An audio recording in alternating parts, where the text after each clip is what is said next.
Hi everybody, Bill here, still here. Yeah, do I look a little different today? Yeah, a little bit, yeah. Well, that's because at the last video, Helen was with me. We were sat out in the garden and she got lots of lovely comments about her hair and about, from me, how much younger she is than me. Well, hold on a minute.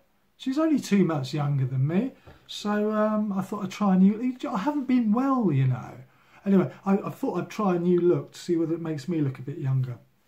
I'm not sure whether it does yet. Anyway, yes, I had an appointment today at the hospital. I'll come on to that in a minute. Colonoscopy. In fact, it's been a busy week this week with hospitals. On Wednesday, I was at Princess Royal for my COVID test, because you have to have a COVID test like 3 or 4 days before your main appointment to make sure you're not bringing the virus into the hospital. On Thursday, I was down at the Guy's Cancer Unit at Sidcup at Queen Mary's Hospital. This is a satellite site of the main Guy's Cancer Unit at St Thomas's up in London by London Bridge. I had to go there because I had to have an MRSA swab and also blood test to make sure that I think it's the white blood cells, that I'm at the right level to go ahead with the chemotherapy. And that went fine, and it was a good opportunity to check out the arrangements there for the parking, and it was a lot easier.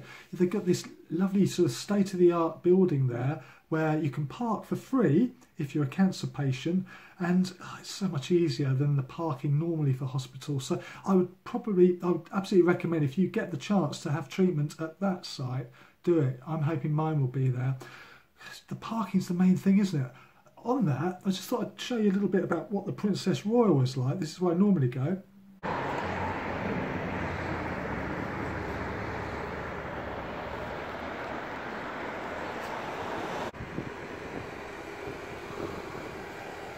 And whilst it's a lovely hospital, it's the parking that's the issue.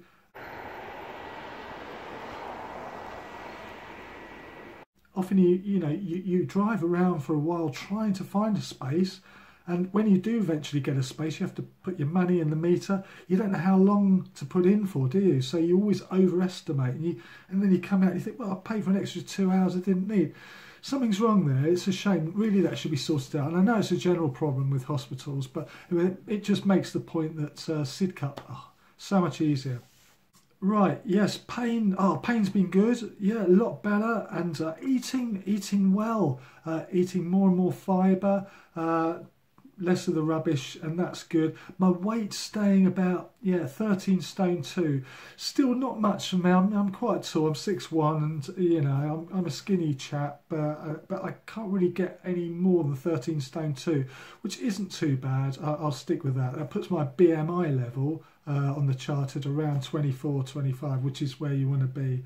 Helen's cooking good stuff for me. Lots of experimental food just to see how I cope with it, and I'm doing fine. We even had a curry the other night, a chicken tikka masala. Delicious it was, and I cope with it fine. It's a bit like a chicken tikka masala, but it's a little hotter. Now the laughter's died down. I went to the Princess Royal Hospital for my sigmoidoscopy. Now, there's a difference between a sigmoidoscopy and a colonoscopy, which I discovered today. The sigmoidoscopy, the camera's only going up the backside a little way, which is all I need, because the problem I've got is my rectum, if you recall. A colonoscopy is where the camera goes much further around your tubes. And that's why the sigmoidoscopy is much less invasive and easier. I didn't have a sedative. I had a couple of paracetamol a couple of hours before, but I didn't even really need to do that. And I rolled into the hospital where my surgeon, Mr. Danko Kostadinov, he was doing the treatment himself today. He was doing the procedure, and he had some... I was met by Jemmy, the lovely Jemmy, who was doing the questionnaire, the paperwork before the procedure, which they always have to do. They're talking through all your medical history and making sure you know what's going to happen, give you your hospital bracelet.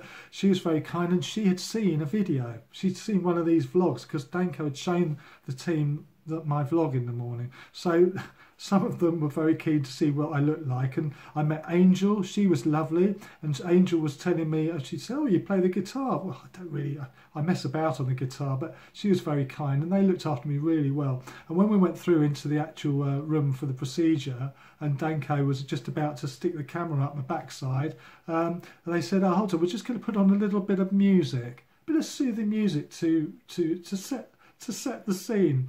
And do you know what they played? You Can Make Me Whole Again, because I did that video, that little song a while ago.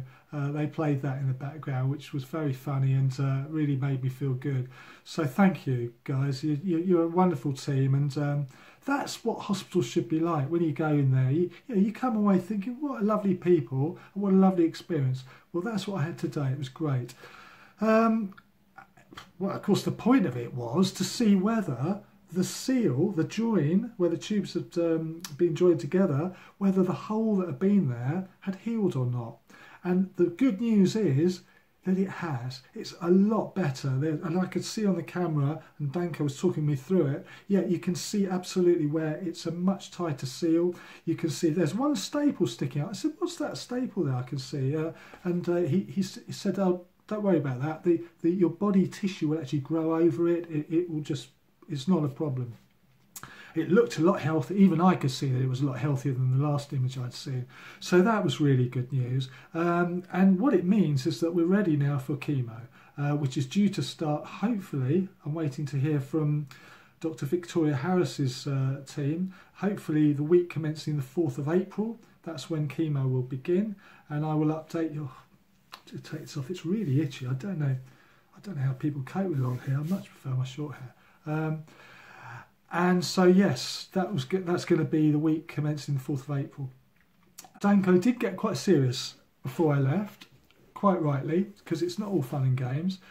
He said, look, this is as good as we could expect really at the moment, but even though the join looks good, we still don't know for sure whether it's going to be a reversible thing, whether the tubes can be reconnected, whether the temporary ileostomy that I've got, they can rejoin the tubes there to make the pipe work intact down to my backside. We don't know yet whether it's going to happen, because what he is afraid of, what I think he's been afraid of right from the start and has been quite open with me about it, is that we don't know what my retention capability will be. Because it's all very well, isn't it, like if you've got a normal backside, but if you've got a very reduced capacity to retain stuff, you'll be running off to the toilet every few minutes, and nobody wants that. So I think what he said is there'll be another MRI scan, generally I think it's 6 months after the surgery, so that's going to be around July, when decisions I think will be made as to whether it's going to be reversed or not. But we'll cross that bridge when we come to it. I mean, whatever happens, I know they've done their absolute best for me, and I'm grateful for that.